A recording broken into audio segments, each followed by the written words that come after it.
Great. So, hi Lisa. Hi. Well, it's been a bit of a whirlwind, to be honest, the last few days. This time last week I was over in Wigan banging on doors in the rain, and now I'm back here at Gig Lane talking to football fans about how we're going to make sure that we put fans at the centre of the game again. So it's been a pretty amazing week, but really exciting. So how does it feel? You've been on the sidelines for 14 years and now you're in power. Very nice. It's amazing, actually, but it also feels like a very heavy responsibility across our arts, culture and sporting sectors. There are lots of challenges. Obviously, the pandemic had a major impact, but also the inaction that we've seen on issues like football, sustainability and regulation for a long time. We'd almost got there before the general election, and then we didn't. And I know better than anyone what that inaction means for clubs, not just like Bury, but for Wigan Athletic as well, my own club that went into administration. We nearly lost it twice. And so I'm here with one message and one message alone for people in this country. If it matters to you, it matters to our Labour government, and we're going to stand with you and support you to protect the things that matter in your communities. Yeah, and you spoke to some of the fans about that. As you'll know from the work you've done as a local MP as well, loads of our clubs in Greater Manchester have been at risk. Yeah. And you have committed to backing the football regulator, but I think what fans really want to know is when's it going to happen, because the longer we wait, the more likely it is we'll lose the club forever, isn't it? Absolutely, and obviously we've got the King's speech coming up next week, and I obviously won't preempt what the King has to announce, but I'm here as a statement of intent, as my first visit, to show that this is a top priority for me in this job, and it's personal for me. Not only was my club, Wigan Athletic, at risk twice, but my stepdad was a season ticket holder here, a lifelong season ticket holder at Gig Lane, and we couldn't care more in my family about this, just as all of the families that I've just met, all of the fans care as well. So it's going to be a top priority for us. I don't want to preempt the King's speech, but it was a central part of our manifesto, and it will be an essential part of my job to deliver on that, and to deliver on it without delay. And does that mean sort of by the end of the year, within a year, what are we talking about? What kind of timescale? You're going to have to wait a few more days, I'm afraid, to find out exactly what it is that we're announcing as our legislative programme. But Stephanie Peacock, who's our newly appointed Sports Minister, and I can't wait to get started. Okay, and you've got a big department here, second headquarters of DCMS is in Manchester.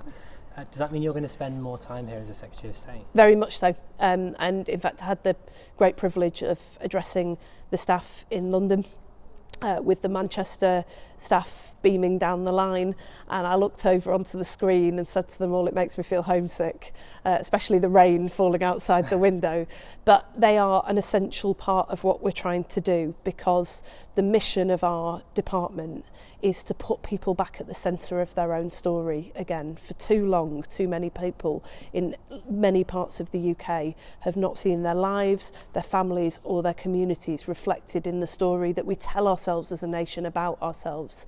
And that, I think, has fed this real sense of alienation from governments, this sense of anger and division. We've found multiple ways to divide ourselves from one another in recent decades, and it's been bad for our country, bad for our communities. So whether it's through investing in grassroots sport, whether it's through opening up opportunities in media, film, dance, drama to working class kids in communities like Bolton and Bury, that is going to be the mission and the work of our government. So having a headquarters outside of London where people are rooted in different communities and can provide that level of challenge and that link to other communities is going to be absolutely essential to us. And I'll be working out of there quite often, especially this summer. And when it comes to arts funding, so there's been a push in recent years for more arts funding to go to the north. Last year we had the announcement that the English National Opera are going to be making Greater Manchester their main home, but it was only after they had their threats of their funding being cut. We had Aviva Studios open last year as well, which came from public money. At the same time, Oldham Coliseum got its money cut. Thankfully, recently it's been saved. Yes. But what's your approach going to be? How are we going to make sure that money is spread across the country and there isn't that sort of London bias? Yeah, I mean, first of all, I think, right on our doorstep here, we've got one of the best examples of levelling up that this country's ever seen, before levelling up as a slogan even existed, and that's Media City over in Salford. Now, you'll remember as well as I do the furious row about whether the BBC and other media institutions could possibly move outside of London. But that has been a stunning success. It's been an economic success story. It's opened up opportunities to kids from across our region. But more than that, what it's done is enable a different range of voices to be heard and different stories to be told than the ones that were being told by a very narrow group of people in one part of the country. And that's been absolutely essential to us. So it's my belief that some of the work that the previous government started to do to try and move some of those big institutions, to try and open up that conversation, was a very important part of the picture. But there's another part of the picture too, that the funding that exists for the arts, the public funding that exists, has been cut significantly over the last decade and a half. And what that's meant is that private philanthropy has had to come in to fill the gap. But much of that private money goes to the big institutions in the capital, whereas the public money was usually channelled through councils to local institutions like the Oldham Coliseum and the Bolton Octagon and other institutions all over the country. Now, that collapse in council funding has been a real problem. So we're determined that we're going to look at funding in the round. We're committed in our manifesto to looking at a review of Arts Council England and the way that that works. But we don't want to do that in isolation, because if all you do is ask for private funders to come in and fill the gap, what you could very quickly find is that you increase regional inequality rather than break down those barriers everywhere, which is our intention. And what about the ticket levy on arena and stadium concerts? Has been talked about. The Culture, Media and Sport Committee recommended it in May. Is that something Labour would look at doing? Well, we haven't got any plans to do that at this stage. We want to support the work that is going on around the country through a thorough review of where funding is currently going, how people are able to access it, and how much impact it's making, not just economically, although economics is very important to us, but also for the communities that they serve, to make sure that those stories are told. Our number one priority, though, is to grow the economy. That means supporting businesses to be able to thrive in a very difficult environment. And I see the creative economies as an absolutely central part of that. If you talk to any mayor, metro mayor around the country, they'll talk to you about the possibilities of clean energy, and they'll talk to you about the possibilities of arts and culture. Tracy Brabin, for example, the mayor over in Yorkshire, is doing a great piece of work on a cultural corridor that runs right up the north of England, all the way up to Sunderland, where the film industry is thriving.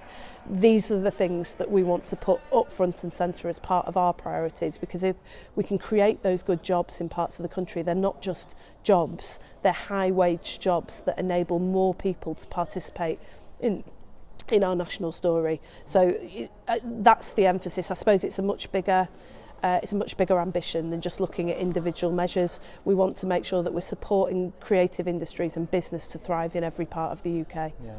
And I just wanted to finish by asking you about last night. So you just came back from Germany. It was a very hard job for me, but someone had to do it. You must have the funnest job in government. I am definitely the Minister for Fun, but there's a serious side to it as well. You know, for Britain, for England in particular, but for the whole of the United Kingdom, that was a really important moment. We're there, we're out in front of the world. Football, just like arts, film, many of the areas in my brief, music, dance, drama, we're world leaders in, and it's a great source of our soft power and influence around the world as well. And so it's fantastic to be there, watching everyone, all eyes on us on the world stage, knowing that in a few years' time the United Kingdom will be hosting Euros 2028, and we've got stadiums up here in the northwest of England, as well as right around the country in every part of the United Kingdom, that will be hosting and playing their full part in those games, and will feel the benefit from them as well. So I was there to have fun, and I did have fun, but I was also there with a very serious message for the top officials in football, that the UK is absolutely 100% committed to making a success of that and making sure that every part of the UK feels the benefit. So if we win on Sunday, any chance of a bank holiday? Well, I think if we win on Sunday, I will be breathing a sigh of relief, because when the Prime Minister appointed me, he said, the emphasis of my new cabinet is on delivery, and if you don't deliver the right result on the Euros, this could be a very short-lived appointment indeed. So I've done my bit, I've been to the semi-final, I've delivered us into the final. Now all eyes on the Prime Minister, and we'll see if we can deliver Sunday first.